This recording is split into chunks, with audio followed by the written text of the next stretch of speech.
fighting between the DRC government forces and the M23 fighters has continued to displace more people in the east of the country. There are fears of a humanitarian crisis in the region if the fighting does not come to an end. Let's speak now about the humanitarian impact with Grant Leety, who's UNICEF representative in the DRC. A very good afternoon to you, sir. Thank you for your time and your patience. In the last 24 hours, more haunting images of people fleeing with only what they could carry, mothers, children, not clear on where they would spend the night.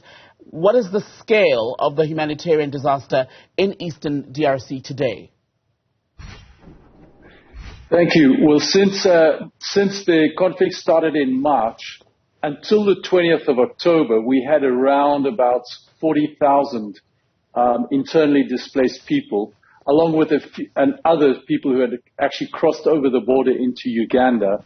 Since the 20th of October, there have been a further estimated 188,000 displaced people. I think that your illustration is absolutely correct. People are leaving with what they can carry on their back. We have seen people, there's a very, very urgent need to get appropriate water, sanitation, and shelter for people, because these are the critical aspects that are missing.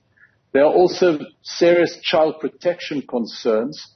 We've been identifying separated or unaccompanied children, and also children who are victim of violence, and a new round of children associated with armed groups who have managed to escape. And just on the issue of children associated with armed groups, there is a drive, is there not, right now in the DRC to try and get more young men to enlist in order to fend off this M23 advance. What is being done to make sure that we don't see the recruitment of children, teenagers, to go and take up arms and fight? So indeed, this is a very important point. There are age verification protocols that exist for the National Armed Forces, the FARDC. We just need to make absolutely sure that given the sudden scale of this mobilization, that those processes are being applied across the board. There's another associated issue of the importance of having all new recruits go through a proper training process, including people need to know, these youth need to then be trained on what to do if they are facing child soldiers in some of the opposing armed groups. How much are you able to do as far as assistance, Grant, in an area where it appears around Goma that the front line is shifting almost constantly? Well, there are different parts of this response.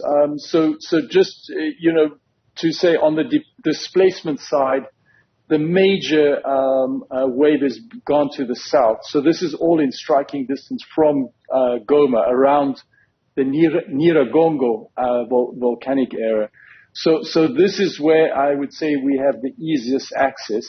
There have also been displacement to the north, going north of Rutshuru, Kiwanja, and then also going out to the west through Tongo towards Masisi. So these are more harder to reach areas. We also have implementing partners who are active inside the zone that is controlled by the M23, but the supply lines are very difficult to move in, which is a constraint on our response. Right, and we're showing images now of where people are sleeping. Many of the displaced, they're sleeping in structures built from plastic and other flimsy materials. In these situations, you can also have outbreaks of disease. How resourced are these people to survive in the interim in these circumstances?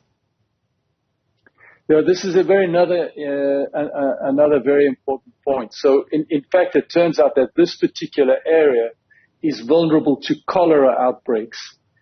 So, at the moment, in terms of the area with the biggest concentration of displaced people, which is Kanyaruchinga, there's around about 25,000 households, we estimate, or 150,000 people.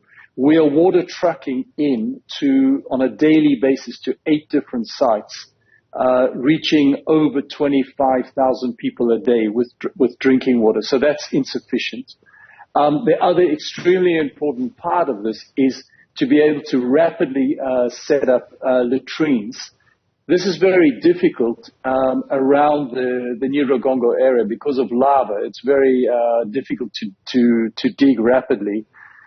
We are having discussion with the authorities to move IDPs to different sites where they are next to drinking water, and it's easy to dig latrines at scale very rapidly.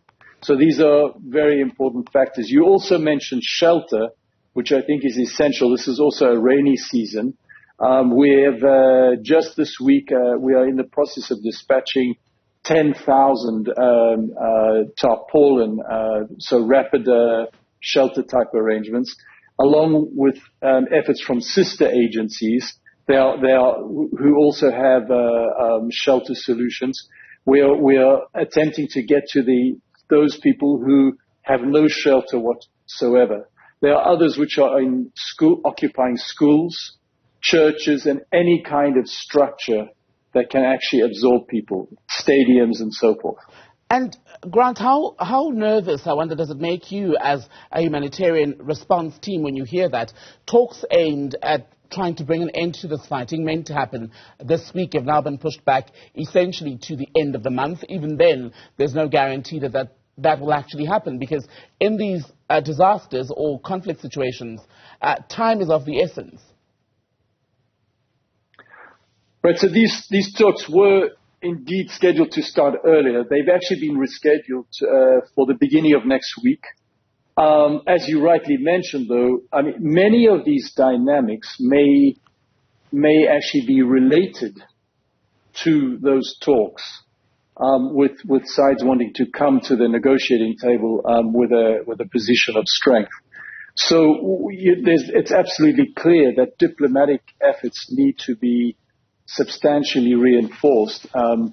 As you are also aware, the East African community is playing a substantial role with the deployment of new forces from Kenya, at the moment from Uganda, from Burundi, and soon to be joined, we believe, by troops from South Sudan. So these are factors, but indeed it looks like things are going to will probably stay in quite a tense situation over the next few weeks. Grant, thank you for your time.